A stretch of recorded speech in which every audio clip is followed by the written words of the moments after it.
Hello friends, welcome back to my channel. இப்போது Asia cup நடந்துகிட்டு இருக்குது. இதில் நேற்று நடந்த மேட்ச்சில் பாகிஸ்தானும் பங்களாதேஷும் சூப்பர் 4 பிரிவில் வந்து 17வது லீக் மேட்ச்சு விளையாடினாங்க. அதில் வந்து ஃபஸ்ட்டு பேட்டிங் பண்ண பாகிஸ்தான் டீம் வந்து 135க்கு 8 விக்கெட் இழப்புக்கு ஸ்கோர் பண்ணியிருந்தாங்க.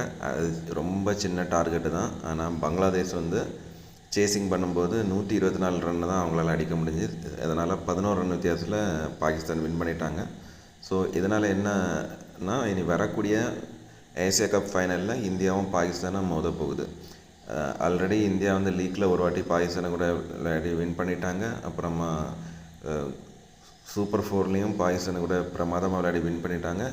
இதே சீரியஸில் 3வது டைம் வந்து பாகிஸ்தானை கூட இந்தியா வந்து காம்படிஷன் பண்ணக்கூடிய ஒரு ஆப்பர்ச்சுனிட்டி கிடச்சிருது. ஸோ வரக்கூடிய ஃபைனல்லையும் இந்தியா பாகிஸ்தான் கூட விளையாடி வின் பண்ணி இந்தியா கப்பை ஜெயிக்கணும் அப்படிங்கிறது நம்ம ஒட்டுமொத்த இந்தியன் ஃபேன்ஸோட ஒரு எதிர்பார்ப்பாக இருக்குது.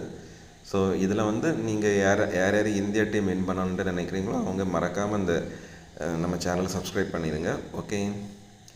ஸோ இன்னும் நடக்கக்கூடிய ஸ்ரீலங்கா மற்றும் இந்தியாவோட மேட்ச்சு அதோட ரிசல்ட்டு எந்த வித தாக்கத்தையும் ஏற்படுத்த போகிறதில்ல. ஸோ இது வந்து ஜஸ்ட் ஒரு ஃபார்மாலிட்டி மேட்ச் அப்படின்னு சொல்லுவாங்க. ஸோ பிளேயிங் லெவனில் இது வரைக்கும் இடம் பெறாத ஹர்ஷதீப் சிங், ஹர்ஷித் ராணா இவங்களை எல்லாருக்கும் பிளேயிங் லெவலில் உள்ளே கொண்டு வந்துருக்காங்க. ஸோ ஏன்னா பும்ரா இந்த மாதிரிப்பட்ட பிளேயர்ஸுக்கெல்லாம் கொஞ்சம் ரெஸ்ட்டு வேணும் ஃபைனலுக்கு முன்னாடி. அதனால் இவங்களெல்லாம் உள்ளே கொண்டு வந்துருக்காங்க.